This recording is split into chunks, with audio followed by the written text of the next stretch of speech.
Hello hobby friends, my name is Ren. Welcome to my hobby room. Today I am continuing to work on our mega dungeon setup, and that is the project where I'm going through and making a big display dungeon out of mostly Dwarven Forge tiles so far. So far I've made, I'm making them on these 12 by 12 inch sheets of chipboard, so they're 1 square feet each. So far we've assembled our sewer setup, which is actually a double tile. It's on 2 of these, so it's 1 foot by 2 foot. And then we've also assembled 9 other dungeon tiles so far. So today I'm going to continue going through mostly all of the Dwarven Forge tiles I have in my collection, and we've got 9 more tiles to assemble. You may have noticed I've got a different camera angle. That's because I've got a big stack of 9 tiles set up here. I went through and pre-arranged them to figure out what they're going to look like. That part takes longest. Once I know what the setup should be, it doesn't take that long to glue them. So I'm just going to turn this here so you can see. Here's one. Here's one tile here. I don't know if you can see that. And then here's the other stacks of tiles. So I'm gonna go ahead and point the camera down at my work surface, and then we'll get started gluing these all together. Hey friends, as I was going through all of my footage of assembling the various dungeon tiles, I realized that there was one tile that I didn't have any footage of putting together. So I'm going to just show it to you here real quick. Okay, so this is tile number 9. I'm calling this the cavern tile, I guess. And you'll notice one thing different. Let me take these off. The one thing different is that this has an entire floor of XPS foam that I put on there. This, I believe, is about 1/2 inch thick foam. I think I may have said 1/4 inch before, but this is closer to 1/2 inch thick. And then it has various Dwarven Forge elevation tiles. So you can see that this is like a cube of the Dwarven Forge Dwarvenite stuff. And this is from a pack of elevation tiles. So I have in this one here, I have 2, 4, 6 of those. And then I have some straight stairways. And then some curved stairways. So I had 4 of each. I used all the stairways. I have 2 straight stairways over here, 2 straight ones on the side, followed by 2 curved ones, and then 2 other curved ones here.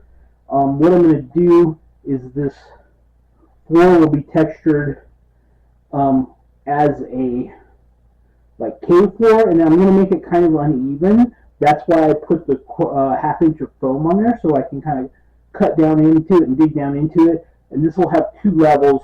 And then I also have these 2 little bridges. They're heavy enough that they will just sit on there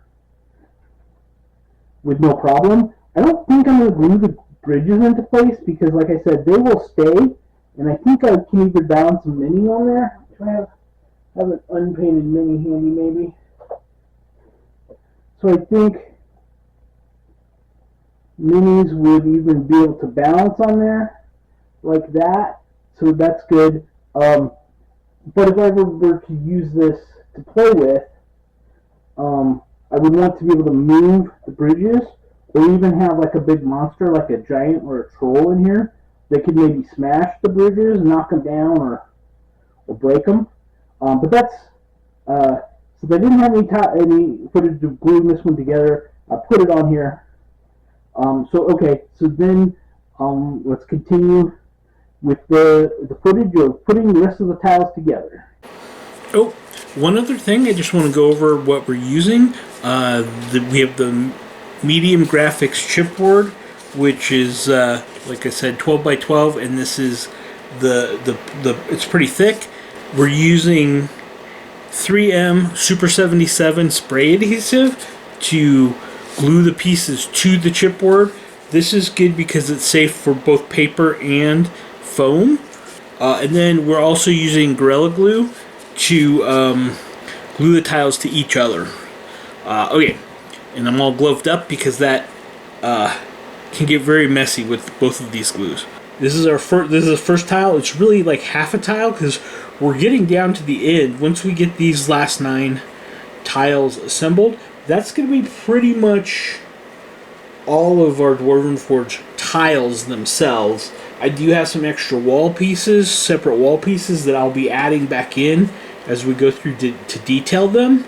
And in fact, I had to go to some other measures. I had to bring in some other brand tiles to fill out a couple of the layouts, but I'll go over those as we get to them. So the first one is basically this half tile. You can see it's got this I don't know if you can see, it's only partially in the frame. It's got this octagonal room, and this is a level with some water. We've got a bridge. So this half that's just cardboard will be, I'll do some kind of water effect. We'll figure that part out later. And then we've got a sewer drain in here. And you can see these lighter gray tiles. I did 3D print a few tiles to make up the middle because I ran out of just the plain floor tiles. And then this, with the water effect theme, I also have a little fountain that I printed that will be up against this wall right here. Alright, let's get started. Okay, I'm going to go into a time lapse to speed up the assembly of the rest of these tiles, but I just wanted to say that I titled this episode of the Mega Dungeon Special Rooms because I wanted to think more about how each tile having kind of a special purpose, like a temple or a crypt or whatnot. And so hopefully that will lead to the tiles being more unique and have more of an individual personality.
So this one I call the Crypt.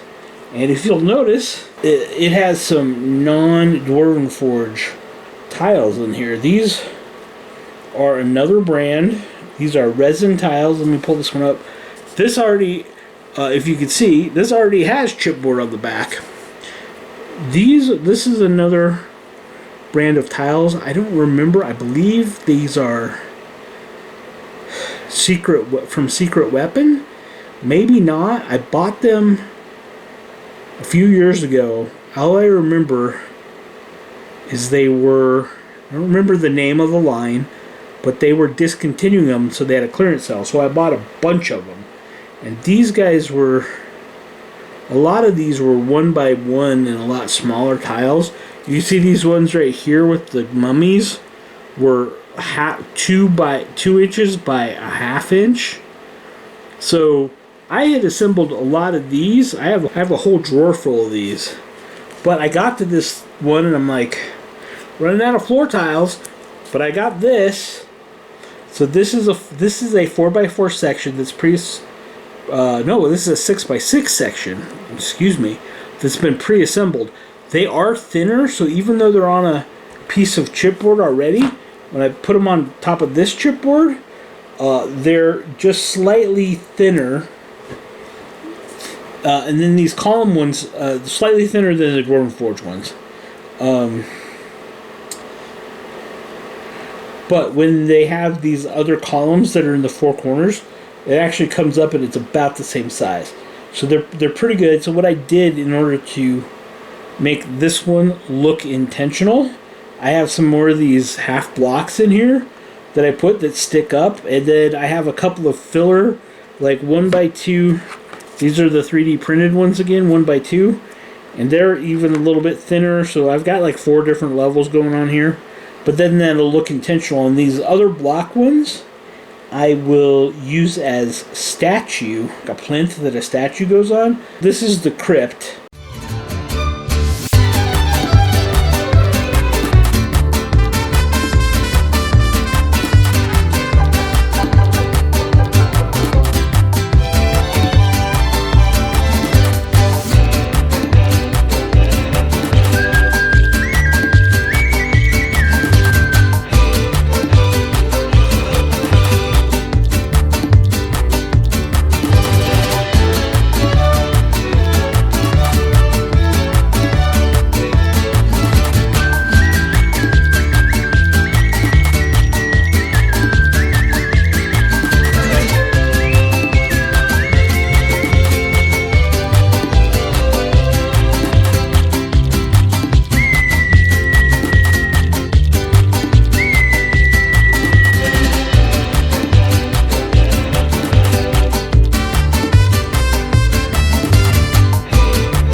brings us up to date on the assembly of the first batch of all of the tiles for the Mega Dungeon display. So if you're watching, thank you. If you've missed any of the episodes, check out the playlist that'll be popping up and you can watch anything that you've missed. Thanks and have a good day.